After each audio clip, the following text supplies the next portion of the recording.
হযরত আবু সাঈদ খুদরী রাদিয়াল্লাহু আনহু বলেন, আমি নবী সাল্লাল্লাহু আলাইহি ওয়াসাল্লামকে বলতে শুনেছি, যে ব্যক্তি আল্লাহর রাস্তায় একদিনও সিয়াম পালন করে আল্লাহ তার মুখমণ্ডলকে জাহান্নামের আগুন থেকে ৭০ বছরের রাস্তা দূরে সরিয়ে নেন।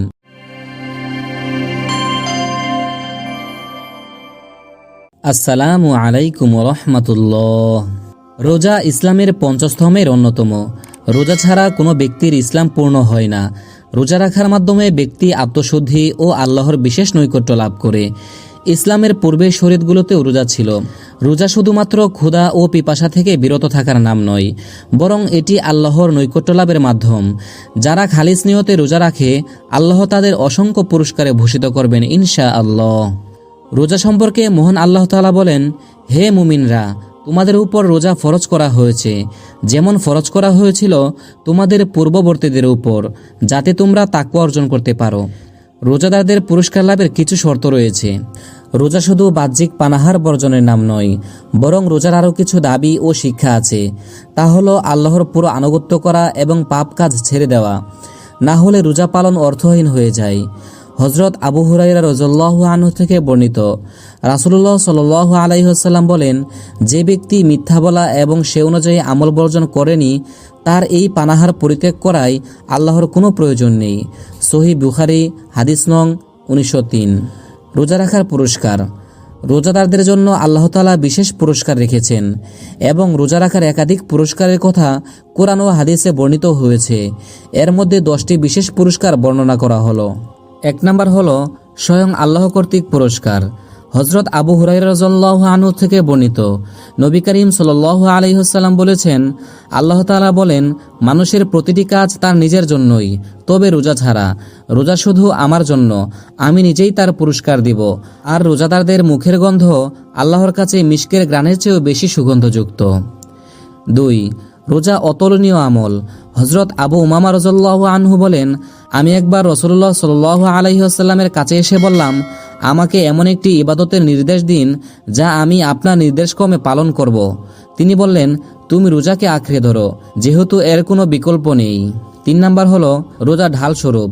হযরত আবু হুরায়রা রাদিয়াল্লাহু আনহু থেকে বর্ণিত, আল্লাহ রাসূল সাল্লাল্লাহু আলাইহি ওয়াসাল্লাম বলেছেন, রোজা হলো ঢাল স্বরূপ, সুতরাং অশ্লীলতা করবে না এবং মূর্খের মতো কোনো কাজ করবে না। যদি কেউ তার সঙ্গে ঝগড়া করতে চায়, তাকে গালি দেয়, তবে সে যেন 2 বার বলে, আমি সোম পালন করছি। অন্য হাদিসে এসেছে, রোজা জাহান্নাম থেকে রক্ষাকারী ঢাল। হাদিস বিশারদরা বলেন, রোজা ইহকালে পাপ কাজ থেকে এবং পরকালে জাহান্নাম থেকে রক্ষাকারী। 4 নাম্বারটি হলো জাহান্নাম থেকে মুক্তি।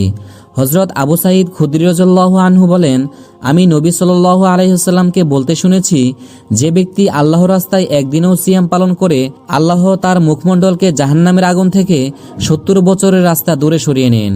5. ফিতনা থেকে আত্মরক্ষা।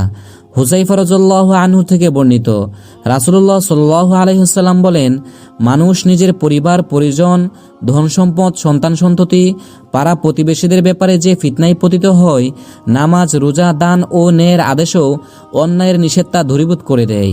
6. রোজা সুপারিশকারী। রোজা পরকালে আল্লাহর কাছে রোজাদারদের পক্ষে সুপারিশ করবে। আব্দুল্লাহ ইবনে আমর রাদিয়াল্লাহু আনহু থেকে বর্ণিত, রাসূলুল্লাহ সাল্লাল্লাহু আলাইহি ওয়াসাল্লাম বলেন, রোজা ও কোরআন বান্দার জন্য সুপারিশ করবে।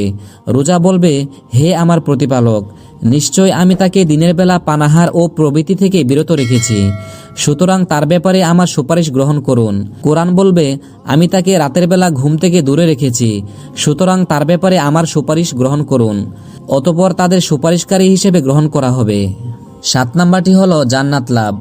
হযরত সাহল রাদিয়াল্লাহু আনহু থেকে বর্ণিত, নবী করিম সাল্লাল্লাহু আলাইহি ওয়াসাল্লাম বলেন, জান্নাতে রায়্যান নামক একটি দরজা আছে। এই দরজা দিয়ে কিয়ামতের দিন রোজা পালনকারীরাই প্রবেশ করবে। তাদের ছাড়া আর কেউ এই দরজা দিয়ে প্রবেশ করতে পারবে না। ঘোষণা দেওয়া হবে, রোজা পালনকারীরা কোথায়? তখন তারা দাঁড়াবে, তারা ছাড়া কেউ এই দরজা দিয়ে প্রবেশ করতে পারবে না।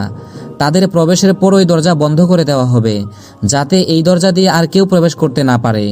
8 নাম্বারটি হলো আল্লাহর ক্ষমা লাভ। পবিত্র কোরআনে ইরশাদ হয়েছে, অবশ্যই আত্মসমর্পণকারী পুরুষ ও আত্মসমর্পণকারী নারী, মুমিন পুরুষ ও মুমিন নারী অনুগত পুরুষ ও অনুগত নারী, সত্যবাদী পুরুষ ও সত্যবাদী নারী, ধৈর্যশীল পুরুষ ও ধৈর্যশীল নারী, বিনত পুরুষ ও বিনত নারী, দানশীল পুরুষ ও দানশীল নারী, রোজা পালনকারী পুরুষ ও রোজা পালনকারী নারী, লজ্জাস্থান সংরক্ষণকারী পুরুষ ও লজ্জাস্থান সংরক্ষণকারী নারী, আল্লাহকে বেশি স্মরণকারী পুরুষ ও আল্লাহকে বেশি স্মরণকারী নারী। এদের জন্য আল্লাহ রেখেছেন ক্ষমা ও মহাপ্রতিদান। সূরা আযহাব আয়াত ৩৫। ৯ নাম্বারটি হলো দোয়া কবুল। আল্লাহ রোজাদারের দোয়া কবুল করেন। আবু হুরায়রা রাদিয়াল্লাহু আনহু থেকে বর্ণিত, রাসূলুল্লাহ সাল্লাল্লাহু আলাইহি ওয়াসাল্লাম বলেন, ৩ ব্যক্তির দোয়া কবুল হয়। ১ নাম্বার হলো রোজাদারের দোয়া, ২ নাম্বার হলো অত্যাচারিত ব্যক্তির দোয়া, ৩ নাম্বার হলো মুসাফিরের দোয়া। সুনানে বাইহাকি। ১০ নাম্বার এবং সর্বশেষ পুরস্কারটি হলো অন্তরের পরিশুদ্ধি। রোজা অন্তরের ওয়াসওয়াসা তথা সংশয় দূর করে। আমর ইবনে শুরাহবিল রাদিয়াল্লাহু আনহু বলেন, রাসূলুল্লাহ সাল্লাল্লাহু আলাইহি ওয়াসাল্লাম বলেছেন, আমি কি তোমাদের অন্তরের ওয়াসওয়াসা দূর করার আমল সম্পর্কে অবহিত করব না? সাহাবীরা বললেন, কেন নয়? তিনি বললেন, তা হলো প্রত্যেক মাসে ৩ দিন রোজা পালন করা। সুনানে নাসাই হাদিস নং 2386। আল্লাহ আমাদের সবাইকে আল্লাহর বিধান মেনে সঠিকভাবে রোজা পালন করার তৌফিক দান করুন। আমিন।